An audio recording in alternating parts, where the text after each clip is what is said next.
Sveiki visiem! Tagad es vēlētos iepazīstināt ar savu kolēģi Oksanu Gundo. Oksana ir ICC Ukraina viceprezidenta un Gundelau Office Kijevā dibinātāja un partnere. Oksanai ir plaša pieredze kā starptautiskai komerctiesību un nodokļu juristē ne tikai Ukrainā, bet arī Parīzē, Londonā un Cīrihē. Mums ir liels gods, ka viņa atbalsta ICC Ukraina un programmu Rebuild Ukraina. Oksana prezentēs nākamos 3 video – Ukrainas juridiskie, banku un nodokļu apsvērumi, Ukrainas tirdzniecības dokumentācijas digitalizācija, Ukrainas tarifi un pievienotās vērtības nodoklis. Tomēr, ja jūs iesaistīsieties tirdzniecībā ar Ukrainu, tēmas, kuras Oksana aplūkos šajās 3 prezentācijās, noteikti būs jums aktuālas. Ne tikai tas. Kad būsiet noskatījušies Oksanas prezentācijas, esmu pārliecināts, ka jūs pārliecināsieties, ka Ukrainas biznesa vide ir caurspīdīga un draudzīga pret ārvalstu dalībniekiem. Es neteikšu neko vairāk, kā vien nodošu jūs Oksanai un norādīšu, ka, ja jums būs nepieciešami viņas juridiskie pakalpojumi, viņas kontaktinformācija ir iekļauta zemāk esošajā aprakstā. Jūs nevarētu sevi nolikt labākās rokās. Paldies, Aleksej, par šo iepazīstināšanu. Sveiki visiem un laipni lūgti šajā video Ukrainas juridiskie, banku un nodokļu aspekti ārvalstu uzņēmumiem, kas sadarbojas ar Ukrainu vai piedalās Rebuild Ukraina publiskā sektora projektos. Kā Aleksejs paskaidroja, IC ir lūgusi mani sagatavot prezentāciju, kurā izklāstīti galvenie Ukrainas likuma principi, kas attiecas uz komerclīgumiem un ārvalstu investīcijām. Protams, īsā video prezentācijā es nevaru cerēt aptvert visas būtiskās juridiskās detaļas, kas var rasties. Tomēr es centīšos izskaidrot galvenos jēdzienus un jautājumus, ar kuriem jūs saskarsieties, darbojoties Ukrainā, īpaši, ja piedalāties Rebuild Ukraina programmā visplašākajā nozīmē. Apskatīsim tēmu sarakstu, ko esmu jums sagatavojis. Kā redzat, īsajā laikā ir jāapskata daudz punktu. Esmu centies šo sarakstu padarīt pēc iespējas visaptverošāk. Tāpēc tas ietver Ukrainas tiesību sistēmas pamatus.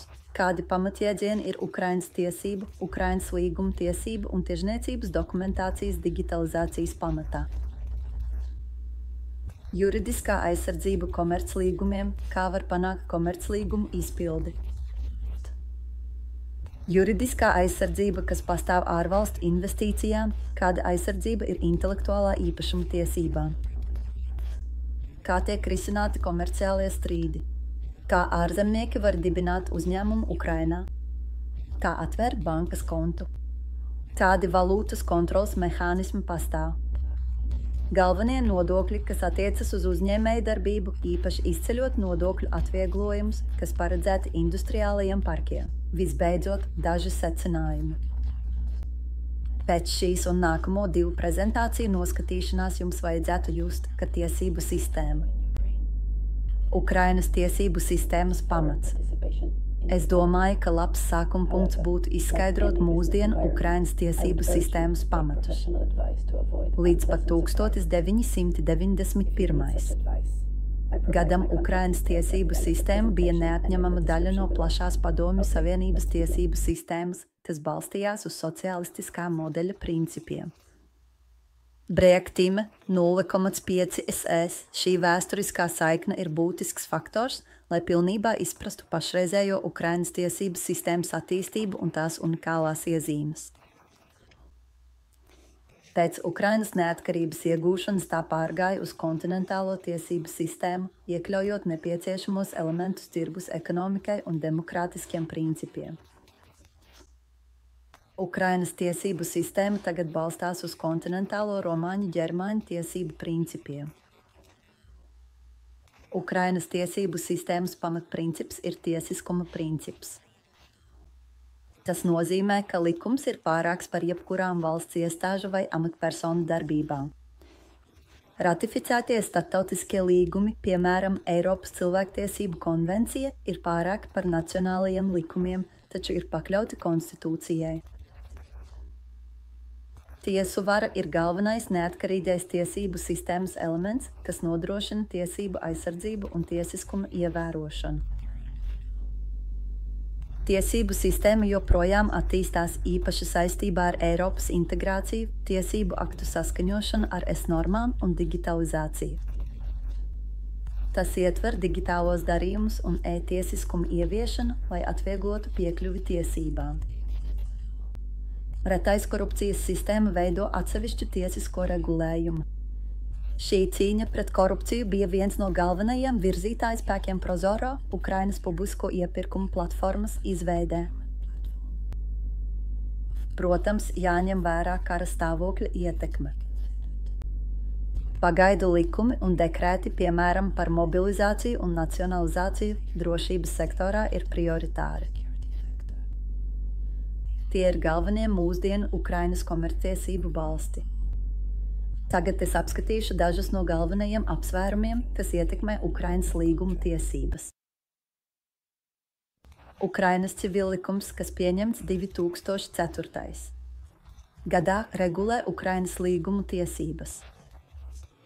Tas ietver noteikumus, kas attiecas uz līgumu noslēgšanu, izpildi, grozīšanu un izbeigšanu. Tas balstās uz līguma brīvības, labticības un pienācīgas saistību izpildes principiem. Līgumi un citi dokumenti var būt divvalodīgi. Tomēr ir vērts atzīmēt, ka ukraiņu valoda ir oficiālā valoda Ukrainā. Tāpēc visi oficiālie dokumenti tiek sastādīti ukraiņu valodā. Ja jums nepieciešama palīdzība, mūsu uzņēmumam ir vairāk nekā 20 gadu pieredze uzņēmēju darbības juridiskajā atbalstā, līgumu un starptautisko vienošanos sagatavošanā. Lai ārvalstu uzņēmumiem būtu ērti un pilnībā saprotama darbība Ukrainā, mēs tulkojam visus dokumentus un apliecinām tulkojumus. Ja likums prasa apostili, mēs saviem klientiem iegūstam dokumentu apostili Ukrainas tieslietu ministrijā. Svarīgi atzīmēt, ka līgumi Ukrainā tiek sastādīti saskaņā ar Ukrainas likumdošanu. Tāpēc ir svarīgi pirms līgumu vai citu juridisku dokumentu parakstīšanas piesaistīt profesionālu Ukrainas juridisko konsultantu. Kad jums ir līgums, jums jāzina, kā tos var izpildīt. Nākamajā slaidā es uzskaitu galvenos aizsardzības mehānismus, kas jums ir saskaņā ar Ukrainas līguma tiesībām. Lai gan Ukrainas tiešniecības dokumentācijas digitalizāciju es apskatu sīkāk nākamajā video, uzskatu, ka ir vērts pieminēt jau šeit, ka digitālie paraksti un elektroniskie rēķini ir galvenās iezīmes Ukrainas dokumentu pārvaldībā. Patiesi, daudzos gadījumos tas ir obligāti. Turklāt digitalizācijas process nav apstājies pie digitālajiem parakstiem un elektroniskajiem rēķiniem. Tie ir daļa no plašākas ekonomikas un dokumentu pārvaldības digitalizācijas, kas Ukrainā tiek aktīvi veicināta, īpaši kara stāvokļa laikā. Plašāku informāciju skatiet manā nākamajā video Ukrainas tirzniecības dokumentācijas digitalizācija. Labi, pārējam pie nākamās tēmas. Bieži ārvalstu uzņēmumi man min bažas par juridiskajiem noteikumiem, kas pastāv, lai aizsargātu viņu līgumiskās tiesības. Galvenos aizsardzības mehānismus es apskatīšu nākamajā slaidā. Kā redzat, ir vairāki mehānismi, kurus varat izmantot, lai panāktu savu līgumu izpildi un nodrošinātu to izpildi. Visām līguma pusēm ir tiesības uz līguma izpildes nodrošināšanu, izmantojot tiesisko aizsardzību, pirmstiesas izlīgumu, notariālo aizsardzību un, visbeidzot, starptautisko arbitrāžu. Līguma izpildes nodrošināšanas mehānismi ir monetāri, soda naudas vai kompensācijas maksājuma veidā, kā arī nodrošinājuma sniegšana, garantijas no bankām vai citām juridiskām personām. Tomēr šobrīd īpaši nozīmīgi var būt tas, ka force majeure, jeb nepārvaramas varas jēdziens ir atzīts Ukrainas likumos. Tāpēc, ja līguma saistības nav iespējams izpildīt kara darbības dēļ, nebūs iespējams piemērot sodu vai uzstāt uz tūlītēju izpildi. Jāpiemin arī, ka Ukraina īpaši cenšas veicināt ārvalstu investīciju piesaisti. Tāpēc ir pieņemti vairāki likumi, kas nodrošina aizsardzību ārvalstu investoriem. Īsi aplūkosim šos jautājumus nākamajā slaidā. Ārvalstu investīciju juridiskā aizsardzība Ukrainā apvieno nacionālās garantijas ar starptautiskiem mehānismiem. Ar likumu ir apstiprinātas īpašas garantijas, kas vērstas uz labvēlīgas investīciju vides radīšanu. Sākot ar 2025. gadu kara stāvokļu un pēckara atjaunošanas apstākļos īpaši nozīmīgi ir šādi mehānismi – valsts garantijas pret nacionalizāciju, zaudējumu kompensācija, tiesiskā aizsardzība, stabilizācijas garantija, apdrošināšana, starptautiskā aizsardzība. Nākamais jautājums, ko mums bieži uzdod ārvalstu klienti, ir par intelektuālā īpašuma tiesībām Ukrainā. Nākamajā slaidā izklāstīšu situāciju attiecībā uz šiem jautājumiem. Intelektuālā īpašuma tiesību aizsardzību Ukrainā regulē jaunākie nacionālie tiesību akti un starptautiskie līgumi. Autortiesības, patenti un preču zīmes ir jāreģistrē vietējā līmenī. Saite uz Ukrainas intelektuālā īpašuma biroju ir pievienota zemāk aprakstā. Ir pieejama pilnīga administratīvā un tiesu aizsardzība. Pastāv arī mehānismi pirmstiesas strīdu izšķiršanai. Visbeidzot, ja ir krimināla atbildība, pārkāpējam draud naudas sodi vai pat brīvības atņemšana. Vispārīgie noteikumi un regulējumi, kas attiecas uz intelektuālā īpašuma tiesībām, ir tādi paši, kādus var sagaidīt lielākajā daļā rietumvalstu. Šim nolūkam Ukraina ir ratificējusi šādu starptautiskos līgumus un konvencijas – Bernas konvenciju, Parīzes konvenciju, RIPS līgumu un asociācijas līgumu ar ES, kas ir daļa no Ukrainas komerctiesību saskaņošanas ar ES tiesību aktiem. Tādēļ jūs varat sagaidīt pilnīgu aizsardzību, ja jums ir visi nepieciešamie dokumenti. Ja jums nepieciešama palīdzība, jūs zināt, kur mani atrast. Ja jums, diemžēl, gadās nopietns līgumstrīds, ir skaidrs procedūras, kurām sekot, kā es izklāstīšu nākamajā slaidā. Strīdu izšķiršana Ukrainas tiesās ir vienkārša ar skaidrām procedūrām. Sekojamās procedūras būs atkarīgas no strīda veida, vai tas ir civiltiesisks, komerciāls, administratīvs vai krimināls. Tomēr visos šajos gadījumos galvenie procesa elementi ir prasība, izskatīšana un izpilde. Ja jūs nesaņemat gaidīto rezultātu, vienmēr pastāv iespēja pārsūdzēt vai iesniegt kasācijas sūdzību. Alternatīva tiesas procesam ir vēršanās neatkarīgā šķīrējtiesā, piemēram, kā to piedāvā ICC. Šī iespēja parasti ir ātrāka un lētāka nekā formālākas procedūras. Tomēr, ja abas puses tam nepiekrīt, to nevar uzspiest viena puse otrai, ja vien tas jau nav noteikts attiecīgajā līgumā.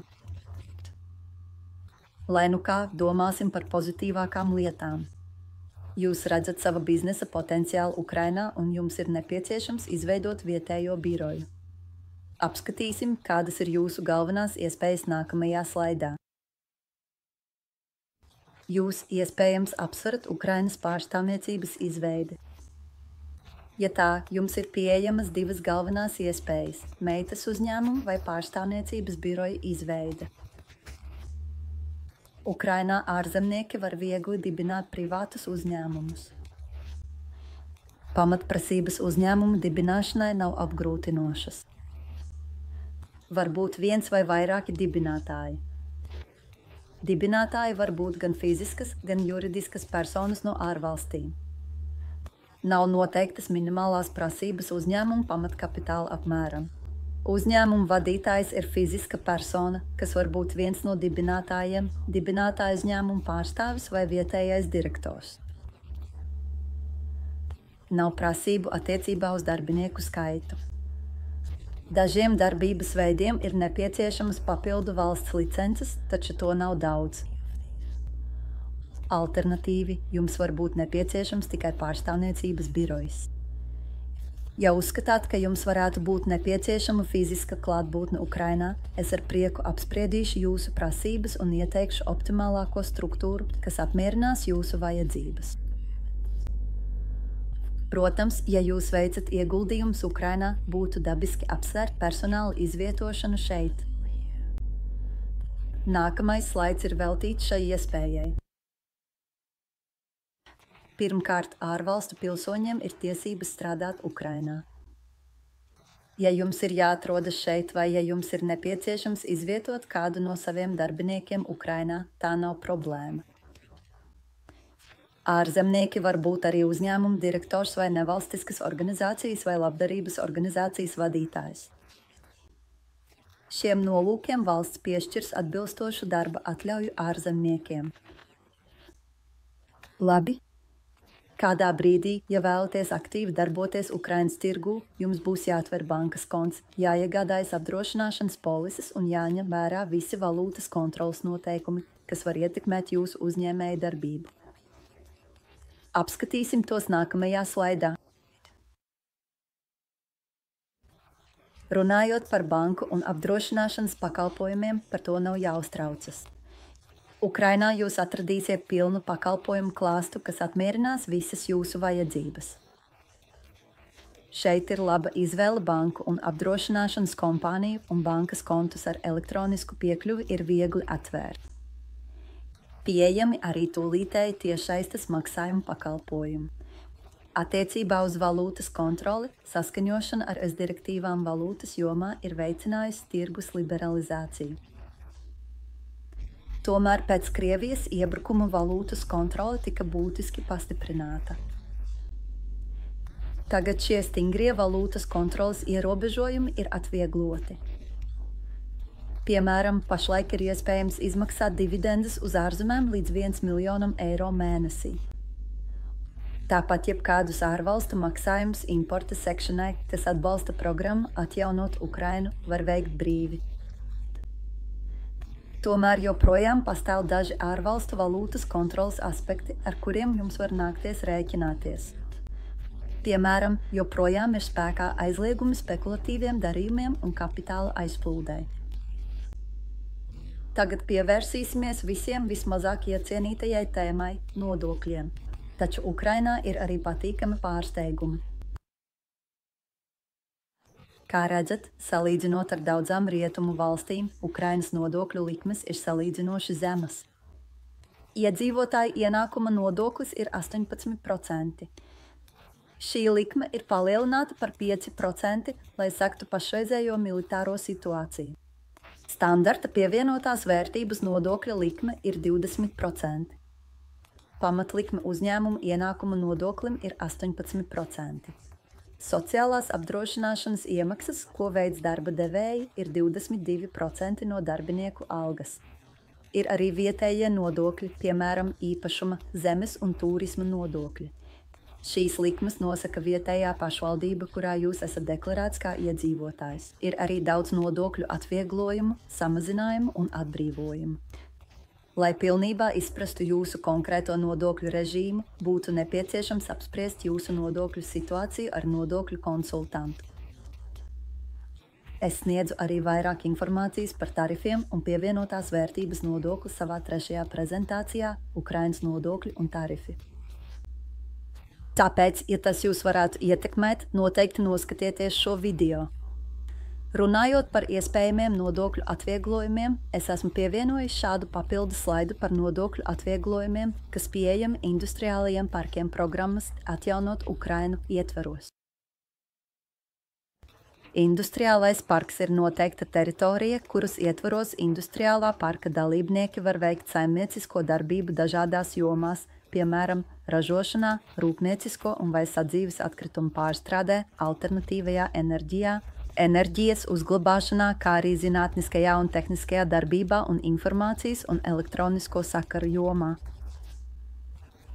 Galvenie nodokļu atvieglojumi ir šeit uzskaitītie, proti atbrīvojums no ienākumu nodokļa, nekustamā īpašuma nodokļu par zemi, kā arī atbrīvojums no pievienotās vērtības nodokļa jaunas iekārtas un komponentu importam. Arī jaunām importētām iekārtām un komponentēm tiek piemērots atbrīvojums no importa muitas nodokļa. Tomēr tiks piemēroti noteikti nosacījumi. Ja jūs interesē šīs iespējas, mēs ar prieku apspriedīsim tās ar jums sīkāk. Nu, tas arī viss. Mēs esam apskatījuši būtisku jautājumu loku un ceru, ka ne pārāk virspusēji. Man atliek tikai apkopot apskatītos punktus un izdarīt dažus personīgus secinājumus. Šeit ir galveno punktu kopsavilkums, kurus esmu apskatījis. Ukrainas likumdošana tagad balstās uz romāņu ģermāņu tiesību sistēmu un arvien vairāk tiek saskaņot ar es tiesībām. Visi līgumi jāslēdz ukraiņu valodā, taču tie var būt arī divvalodīgi. Ukrainas komerctiesības atbalsta tirzniecības dokumentācijas digitalizāciju, ir pilnīga līguma un investīciju aizsardzība. Ārzemnieki var dibināt vietējos uzņēmumus un strādāt Ukrainā. Ir pieejami visaptveroši vietējie banku un apdrošināšanas pakalpojumi, valūtas kontrole komerciāliem mērķiem nedrīkst radīt problēmas. Nodokļu likmes nav augstas salīdzinājumā ar citām valstīm. Nu, tas ir kopsavilkums. Tagad izdarīšu dažus personīgus secinājumus. Galvenais secinājums, ko es izdarītu, ir vienkāršs. Ukraina ir radījusi labvēlīgus apstākļus ārvalstu uzņēmumiem uzņēmējdarbības veikšanai Ukrainā, īpaši tiem, kas piedalās programmas Rebuild Ukraina īstenošanā. Ārvalstu investīcijām ir maz vai vispār nav šķēršļu, nodokļu režīms ir labvēlīgs, salīdzinot ar daudzām citām valstīm. Un pats galvenais, komerctiesiskajā vidē uzsvars tiek likts uz likumību un uzņēmējdarbības caurspīdīgumu. Nu, drīz būs laiks pāriet pie manas nākamās prezentācijas – Ukrainas tirzniecības dokumentācijas digitalizācijas. Bet, ja nu gadījumā jums jāiet, es vēlētos pateikt vēl dažus vārdus. Paldies, ka noskatījāties video Ukraina – juridiskie, banku un nodokļu aspekti. Ceru, ka šī informācija jums bija noderīga, un, ja tā bija, mums ļoti palīdzētu, ja jūs nospiestu patīt pogu un abonētu mūsu kanālu, lai sekotu jaunumiem. Lūdzu, kopīgojiet šo video un atskaņošanas sarakstu arī ar saviem kolēģiem un biznesa kontaktiem. Mēs to ļoti novērtētu. Pats galvenais atcerieties, ka ICT Ukraina un mūsu partneri ir šeit, lai palīdzētu. Ja jums ir papildu jautājumi, varat man piezvanīt vai rakstīt. Mana kontaktinformācija ir atrodama šajā slaidā un ir pieejama zemāk esošajā aprakstā. Mani sauc Oksana Gunda. Gaidu jūsu ziņu.